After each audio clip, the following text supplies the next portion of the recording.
En el día de hoy quiero hablarte de un tema que a veces surge como controversia o como debate entre algunos colegas, que tiene que ver con eso de que le llaman el arte mayor y el arte menor, en cuanto a la clasificación en determinados lugares estancos a ciertas manifestaciones artísticas. Artísticas y también, según algunos, no artísticas, por cuanto, por ejemplo, las artesanías no están ubicadas dentro de lo que se llama el arte. A ver, esto surgió porque estaba preparando una charla que debo dar y revisaba en el libro Marketing del Diseño, uno de los primeros capítulos donde yo hablaba de por qué cosas burdas para usar y cosas bellas para contemplar, ¿no? Como los objetos de uso que tienen una forma que está directa y necesariamente puesta en función, valga la redundancia, de la funcionalidad, de para qué lo usamos, y objetos estéticamente bellos que solo están para ser admirados. Pero esto ya viene de antes, porque en ese libro yo ponía los ejemplos de los vasos etruscos que eran obras de arte y que eran usadas como vasijas para tomar agua o para poner el aceite en la cocina. Entonces, ¿de dónde se produjo ese quiebre? ¿No? Creo que tiene que ver con el funcionalismo, pero no el funcionalismo como escuela, sino el carácter estrictamente funcional, que está ligado a lo rabiosamente comercial y de economía de elementos y de materiales y bajar los costos que hacían las empresas que producían y producen estos objetos para uso cotidiano. Ni hablar del material, ¿no? Cuanto más descartable, mejor, que tiene que ser repuesto enseguida y así se mantiene el mercado activo, sin mirar en aquellos tiempos, hablemos de década de 60 o 70, aquellas empresas en los daños que le estaban causando a la ecología. Afortunadamente, en un poquito eso va cambiando y las empresas van tomando conciencia, no solas por su cuenta, sino de la mano de determinadas directivas y acuerdos de los estados, aunque eso también a veces es de dudosa sinceridad por cuanto suele haber bastante incoherencia entre las declaraciones universales que se hacen en esos encuentros por la ecología y demás, y después la puesta en acto que ves en cada uno de estos países. En cuanto a arte menor, bueno, yo me crié en una ciudad de Entre Ríos donde había muchos artesanos, muchas artesanías. Esto de arte menor lo pongo entre comillas y lo digo irónicamente, para mí no lo es, son simplemente artesanías y otras cosas pueden ser consideradas arte. Aunque debo reconocer que desde la apreciación y desde el valor estético, los mundos tan paralelos y puros que van por así independientes uno de otro, se cruzan a veces. Cuando nos distraemos un poquito, se dan la mano, se dan un beso, sin que los podamos ver. um, por ejemplo, yo recuerdo que había una persona en mi pueblo que él rescataba la obra de esos artesanos y él hacía como de marchand, de representante, y ponía esos objetos en el mercado, digamos, en el contexto urbano, que es donde estaban los compradores de estos objetos decorativos.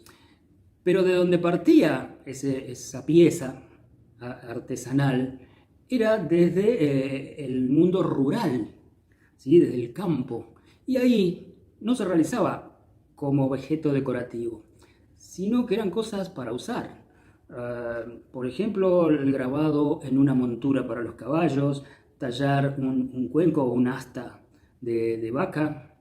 Eso sí, tendría que ver con la decoración, o de pronto las canastas, las famosas canastas de palma cananday, que otros las hacen de mimbre,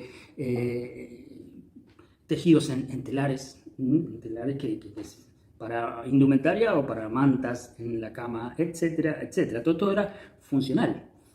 Pero a esos objetos que tenían un uso cotidiano, el ser humano de ese contexto le puso su arte. ¿Y ahí cabe la palabra arte?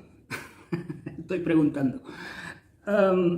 Y este señor que distribuía estas cosas, un día me dijo, bueno, podemos hablar de artesanía per se y artesanía popular. Por ahí el nombre no era el más indicado, pero él empezó a hacer una diferencia entre lo que era la artesanía decorativa y la artesanía que tenía un uso, una función. También son búsquedas para nomenclar, para clasificar, para nosotros saber dónde estamos parados, de algo que por ahí no necesita determinadas nomenclaturas o títulos o bajada de líneas explicativas. Como siempre digo, el hecho artístico o el hecho estético, primero que nada es para disfrutarlo, es para que reporte placer o que me movilice sensiblemente. A partir de ahí podemos conversar después desde el intelecto. Por ejemplo, a los 11 años me acuerdo, ya dibujaba, tenía esa pasión por dibujar, entonces copiaba historietas, copiaba a los grandes, los cómics, ¿no? Los clásicos. Y entonces, bueno, me decían, no, tenés que mirar las pinturas, las obras de arte. Afortunadamente, cuando empecé a tener ya en principios del colegio secundario, a los 13 años, un profesor de arte, realmente no me censuró ese tipo de cosas. Porque, ¿cómo explicaba yo a esa edad que había tomado en la biblioteca un libro de arte de los 60 y había visto la pintura norteamericana y había visto a Lichtenstein, que nace en 1923? Fíjate cuando empieza esto de la abstracción geométrica que habíamos hablado los otros días, y Lichtenstein muere en el 2007, o sea que en los años 70 él estaba en plena actividad y fue uno de los partícipes de esa corriente que fue el arte pop, ¿no? Donde él llevaba los cuadritos de historieta, por ejemplo, de Frank Robbins o Milton Caniff, te los nombro así despacio para que después los puedas buscar si querés, y lo llevaba al plano de una obra de arte, o sea, grandes dimensiones. Un cuadrito de historieta chiquitito, pintado con pincel y sobre papel, ¿no? Y él hacía la reproducción.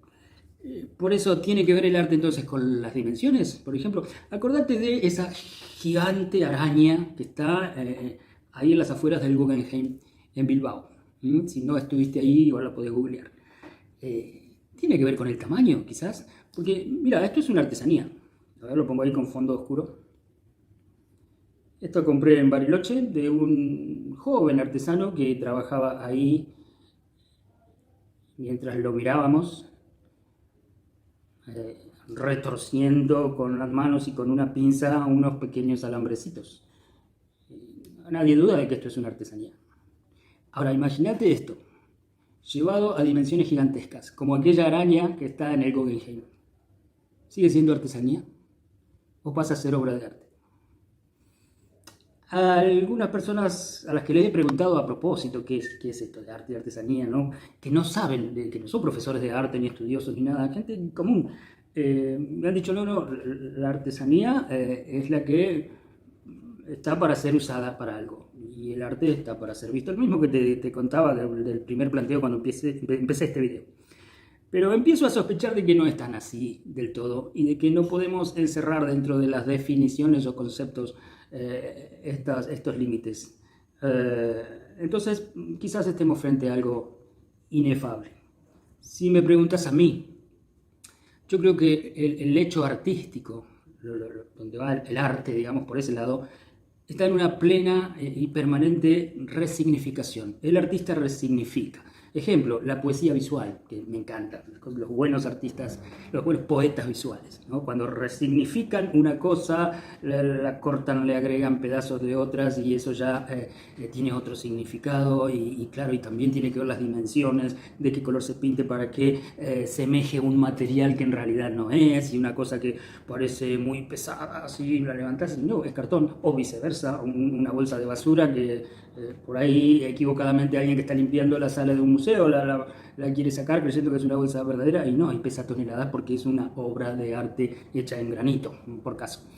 Entonces eso de la resignificación es lo que hoy más me cierra en cuanto a acercarme a cierto significado de una cosa o la otra, porque las artesanías en general no resignifican ya que están hechas como suceso estético para que el objeto funcione. Esto tiene que ver con el diseño. Entonces, también a la vez con la relación con el usuario, y eso va resignificando, y lo digo a propósito, el concepto de algo de arte o de artesanía o de lo que fuere. Es decir, los conceptos son dinámicos en función de los contextos. Cuando hablábamos de Vermeer en otro video, te hablaba de las connotaciones del significado de una carta, que hoy una carta escrita así con virome o lapicera para nosotros es algo antiguo. y en la época de Vermeer las cartas a él le representaba algo del mundo moderno porque connotaba que alguien estaba del otro lado, que estaba más lejos, esa persona que recibiría esa carta, o los mapamundis que él ponía en las paredes de sus cuadros o las ventanas abiertas que resignificaban los límites de ese entorno que se veía, porque al estar la ventana abierta implicaba que había otro mundo del otro lado, etcétera, etcétera. Y digo, esto tiene que ver con las personas porque, por ejemplo, aquí en Buenos Aires es muy común el tema del mate. Ahora, no es muy común ver a una persona que va con el termo y el mate caminando. Ahí ya estaríamos pensando en uruguayos. La gente de Uruguay es común que vayan ahí. Me acuerdo una vez que fui, que trabajaba para Utilísima, y fui a Uruguay a hablar con un director, el dueño de una empresa de preimpresión, y bueno, muy buenas instalaciones, todo impecable, muy moderno. Habían traído un escáner rotativo de Alemania, y íbamos a ver eso. Y él me recibe en su escritorio con el termo y el mate. Lo cual ya distendió la charla, le quitó toda formalidad, ¿no? Por eso hay connotaciones en estos objetos de acuerdo a la funcionalidad y al uso. Ahora vos fíjate que este mate no es genuino, es porteño, no es un mate autóctono. Mis amigos entrerrianos dirían que estás usando, porque esto es madera. Y aquí sí, en las artesanías está la resignificación. ¿Por qué? Porque el mate tradicionalmente es de una planta. El porongo. Esto ya es un rediseño, digamos una transculturización. Ahora, esto lo traje de Bariloche y está grabado, está pirograbado. Entonces se ha tallado sobre el mismo mate una frase. Eso es bien de los artesanos. También el tema del metal, ¿no? Con la bombilla, fíjate este trabajo de las hojas de parra. Y esto del metal tiene mucho que ver con la artesanía urbana. La artesanía urbana sí tiene más elementos decorativos que funcionales, por ejemplo. Y ahí entonces se cae esa definición de que la artesanía está hecha a base de objetos que tienen una función. No, hay artesanía puramente decorativa. Entonces, ahí es donde los límites de las definiciones se van desdibujando. Y con esto de la pandemia, que cuando vienen amigos, amigas, amigues a charlar sobre arte y mirar las obras del taller y demás, bueno, cada uno tiene que tener su mate, por eso hemos caído en una colección de mates. Esto sí realmente es una artesanía, está trabajado incluso con encastres de metal sobre esto que no es madera, esto es mate. Y encima tiene un trabajo para que lo apoyemos. Eso no es un hecho artístico, ¿acaso? Por suerte está la palabra diseño. Esto de unas amigas, diseñadora industrial, la creativa que hizo esto, que hizo toda una serie, tengo ahí unas macetas más atrás, de sólidos platónicos que tengan una funcionalidad, porque son diseñadoras. Entonces algunos funcionan como macetas para mis plantas, a ver, como esta, y otras un mate. Y como los sólidos platónicos tienen que ver con la geometría sagrada y demás, ella hizo la constelación de Escorpio. Quizás no lo vas a ver por tanta luz. No, se quema. Ahí. En fin, son agregados que le van haciendo, que son un toque personal. Y ahí hay otra cosa, el hecho artístico generalmente da cuenta de un autor. El arte popular no necesariamente tiene que manifestar la presencia del autor como uno único, una persona. Es la comunidad, y la artesanía tiene mucho que ver con el arte popular. Es folclore en ese sentido. Entonces, disfrutemos del arte, disfrutemos del hecho artístico. No nos enredemos en las nomenclaturas ni en compartimentos estancos, porque, a ver, eso viene bien, intelectualizarlo viene bien, porque eso lleva al análisis, al estudio, a profundizar conceptualmente. Pero digo, no nos enrollemos con eso en el sentido de no quedarnos atrapados por esos prejuicios de las definiciones y de los conceptos y diga, ah, no, no, esto es mal diseño, ¿por qué? Porque está hecho en madera y el mate verdadero tiene que ser con la planta, con el fruto. Fuera los prejuicios, cabeza abierta, si no, nunca vas a entender el arte contemporáneo, por ejemplo. Me acuerdo cuando llegué a Buenos Aires en la década 80, ya venía cansado de algunas manifestaciones, a pesar de la juventud así modernosas, que no tenían un rigor estético y que eran de dudosa valía desde el punto de vista artístico. Pero bueno, se escudaban dentro de eso de, yo me expreso, tengo libertad para eso.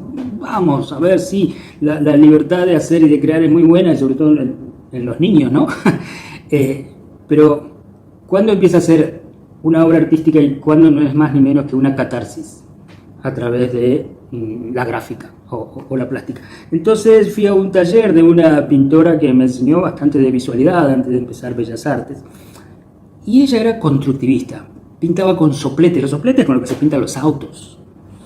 Pintaba sus grandes cuadros abstractos con cinta de papel para enmascarar, y tapaba y cortaba, y yo le ayudaba a poner las cintas, y a la vez conversábamos y yo decía, esto, pintás con soplete. Entonces me dijo, ¿qué? ¿Vos creés en el arte del pincelito? Bastante despectiva, pero muy realista, por cierto.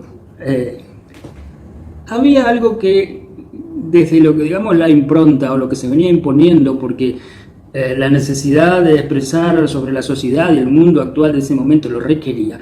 Digo, había cosas que ya empezaban a ser parte de un pasado.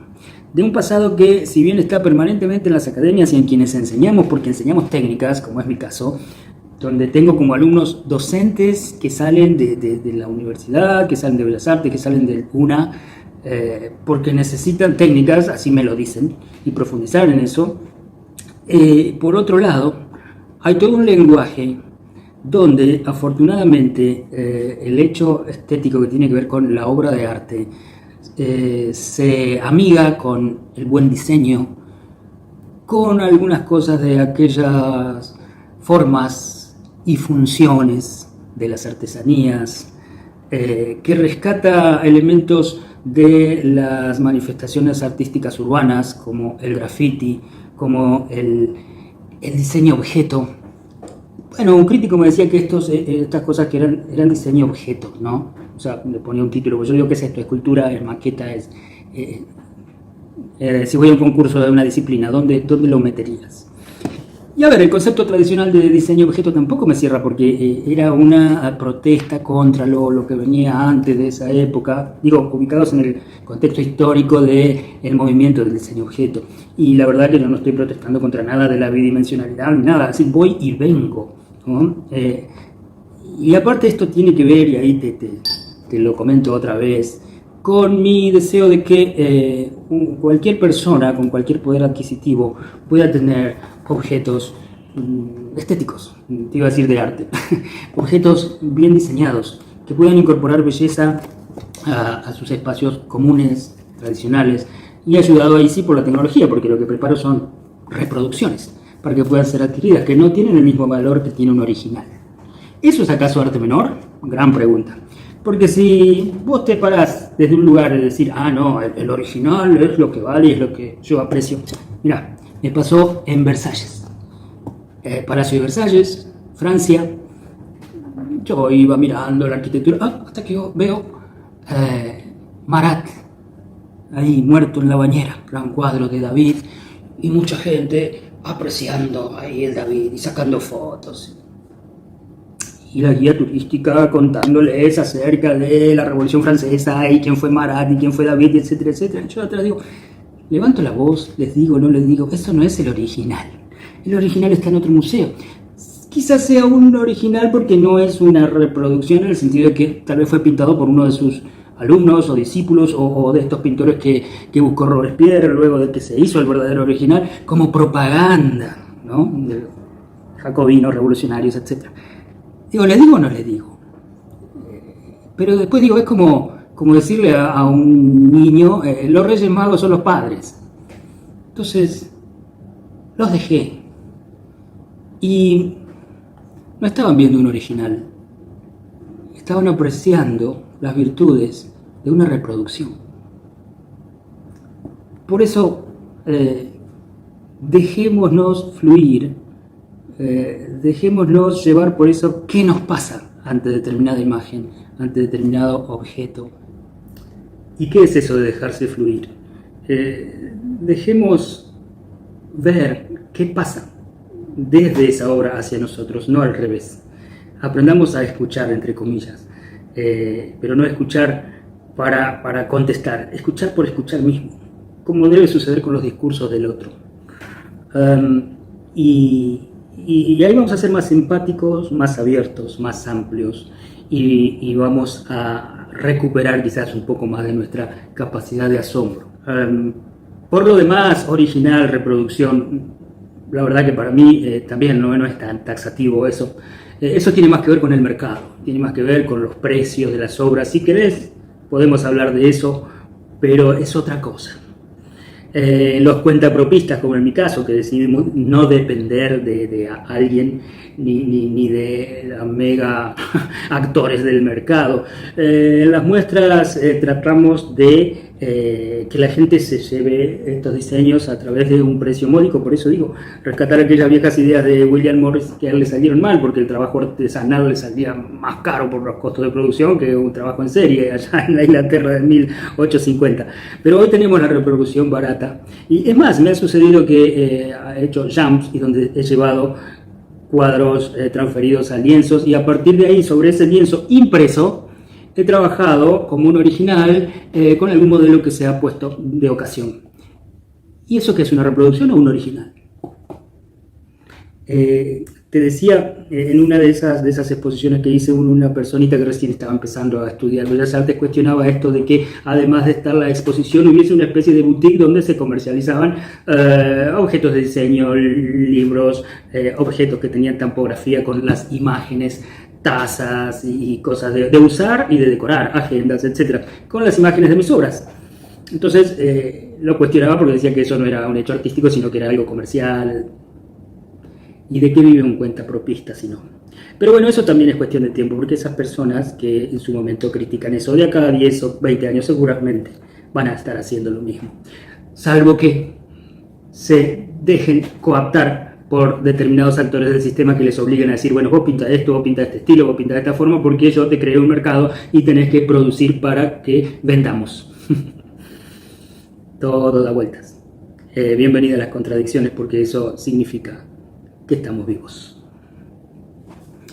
Bien, acá termina otra entrega de este canal Edward Print. Si no te suscribiste todavía, te invito a hacerlo. Y si no, compartirlo con alguien a quien creas que estos temas les pueden ser de interés y utilidad. Hasta el próximo video.